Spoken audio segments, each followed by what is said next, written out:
தலைமை கழகம் அறிவிக்கப்படுகின்ற வேட்பாளர்கள் கூட்டணி கட்சியை சேர்ந்த வேட்பாளர்களுக்கு இரவுபகல் பாராமல் உழைத்து வெற்றி பெற செய்யக்கூடியவர்கள் அவர்கள் தான். அதனால தான் அடிப்படை காரணத்தை அறிந்து கொள்ள வேண்டும் என்ற அடிப்படையில் ஒவ்வொரு மாவட்டத்தில் இருக்கின்ற எங்களுடைய கழக நிர்வாகிகளை தலைமைக்கு அழைத்து ஆலோசனை நடத்தினோம்.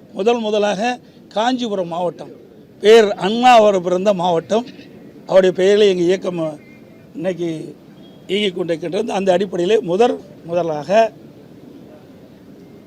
தலைமை கழகத்திலே காஞ்சிபுரம் மாவட்டத்தைச் சேர்ந்த நிர்வாகிகள் ஆலோசனை கூட்டத்தை நடைபெற்றோம். அனைவரையும் பேச வைத்தோம். சொந்த கருத்துக்கள் எதுவாக இருந்தாலும் தெரிவிங்கள், தலைமை அதற்குண்டான முடிவை எடுக்கும் என்று தெரிவித்தோம். அதற்குண்டான மாற்றங்களை ஏற்படுத்துவோம் என்று சொன்னோம். அதன் அடிப்படையில் 3 மணி நேரம் ஒரு மாவட்டத்திற்கு கொடுத்தோம். எல்லாரும் கருத்துக்கள் சொன்னாங்க. இன்றைக்கி செயற்குழுனா கிட்டத்தட்ட 2500 பேர் இருக்கிறாங்க. அப்புறம் நிர்வாகிகள் தான் பேச முடியும். கீழே இருக்கிற பொறுப்பாளர்கள் பேச முடியாது, கருத்துக்களை சொல்ல முடியாது. செயற்குழுனா முக்கிய நிர்வாகிகள் தான் அதில் பேசுவாங்க, அவர்தான் இடம்பெறுவாங்க செயற்குழுவில். கீழே இருக்கிற இன்றைக்கு பார்த்தீங்கன்னா மாவட்டத்தில் இருக்கிற ஒன்றிய செயலாளர், நகர செயலாளர், பேரூர் செயலாளர், பகுதி செயலாளர்கள், அதில் முன்னாள் எம்எல்ஏ, முன்னாள் எம்பி, சார்பணி மாவட்ட செயலாளர்கள், பொதுக்குழு உறுப்பினர்கள், மாவட்ட செயலாளர்கள், அதுபோல் முன்னாள் அமைச்சர்கள், தலைமை கழக நிர்வாகிகள், இப்படி பல பேர் இடம்பெற்றிருக்கிறாங்க. அந்த நிர்வாகி கூட்டத்தில் அவருடைய கருத்துக்கள் தெரிவித்து அதன் அடிப்படையில் செயற்குழு கூட்டம் கூட்டப்படும், பொதுக்குழு கூட்டம் கூட்டப்படும். அப்போதுதான் இதனுடைய கட்சியுடைய வளர்ச்சியை பெற முடியும்.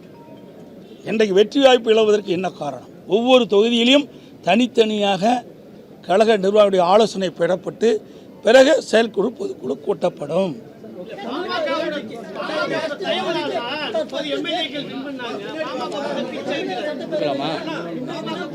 அதாவது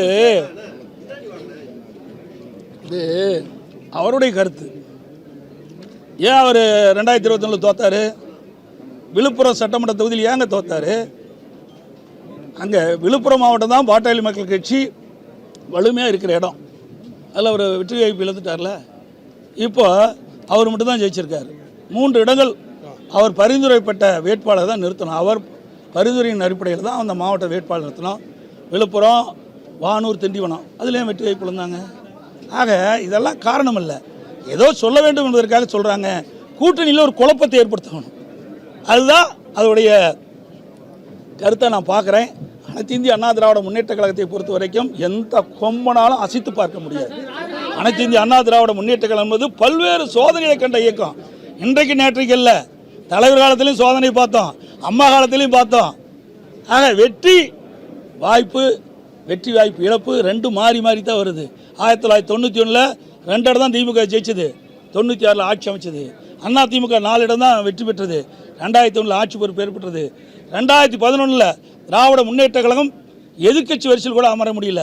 10 ஆண்டு காலம் தொடர்ந்து எதிர்க்கட்சியாக தான் இருந்தாங்க. 21 தான் ஆட்சி பொறுப்பேற்றது. இப்படி எங்களுடைய தலைவர்கள் இல்லாத காலகட்டத்தில் கூட 2021 தேர்தலை சந்தித்து 66 இடங்கள் நாங்கள் வெற்றி பெற்றோம். கிட்டத்தட்ட 9 இடம் கூட்டணி வெற்றி பெற்றது, 75 இடங்கள் வெற்றி பெற்றோம். இப்போ கூட அதிமுக 47 இடங்கள் வெற்றி பெற்றிருக்குது, கூட்டணி 6 இடங்கள் வெற்றி பெற்றிருக்கிறது. எனக்கு முன்னால் பல பேர் சொல்லிக்கிட்டு இருந்தாங்க, என்னெல்லாம் பேசுகிறாங்க உங்களுக்கு தெரியும். பழனிசாமி தொடர் தோல்வி கண்டார்னு சொல்லி, பழனிசாமி தொடர் தோல்வி கண்டார் என்று பல ஊடகத்திலையும் பத்திரிகையிலையும் சொன்னவங்கெல்லாம் தோல்வி சந்தித்தாங்க. தமிழ்நாட்டிலே அதிக ஓட்டு வித்தியாசம் ஜெயிச்சிருக்கிறேன். ஆக மக்களுடைய செல்வாக்கு அனைத்து இந்திய அண்ணா திராவிட முன்னேற்றங்கள் தொடர்ந்து இருக்கின்றது. அரசியல் சூழலின் காரணமாக ஆட்சி மாற்றம் ஏற்படுவது இயல்பு. எல்லா ஆட்சிக்கும் அப்படித்தான் இருக்குது. எந்த ஆட்சியுமே தொடர்ந்து ஆட்சியை வெற்றி பெற்ற சரித்திரம் இல்லை, இழந்த கட்சியுமே தொடர்ந்து தோல்வியுற்ற சரித்திரம் இல்லை. சில காலகட்டத்தில் மக்கள் அரசியல் சூழ்நிலை காரணமாக மாற்றம் ஏற்படுவது. அதுதான் ஒழிய அனைத்து இந்திய அண்ணா திராவிட முன்னேற்ற கழகம் வலிமையான இயக்கம், அமைப்புள்ள இயக்கம். எந்த கொம்பனாலும் அனைத்து இந்திய அண்ணா திராவிட முன்னேற்றங்களை ஆட்டவோ அசைக்கவோ முடியாது. சில பேர் எண்ணி தவறான சிந்தனையில் இருக்கிறாங்க, அவரெல்லாம் திருத்திக் கொள்வார் என்று எதிர்பார்க்கின்றேன். அனைத்து இந்திய அண்ணா திராவிட முன்னேற்ற கழகம் எதிர்காலத்தில் எந்த தேர்தல் வந்தாலும் மக்களை சந்தித்து மக்களுடைய ஆதரவை பெற்று வெற்றி பெறும் என்று சொல்லி அனைத்து ஊடகங்களுக்கு நன்றி, வணக்கம்.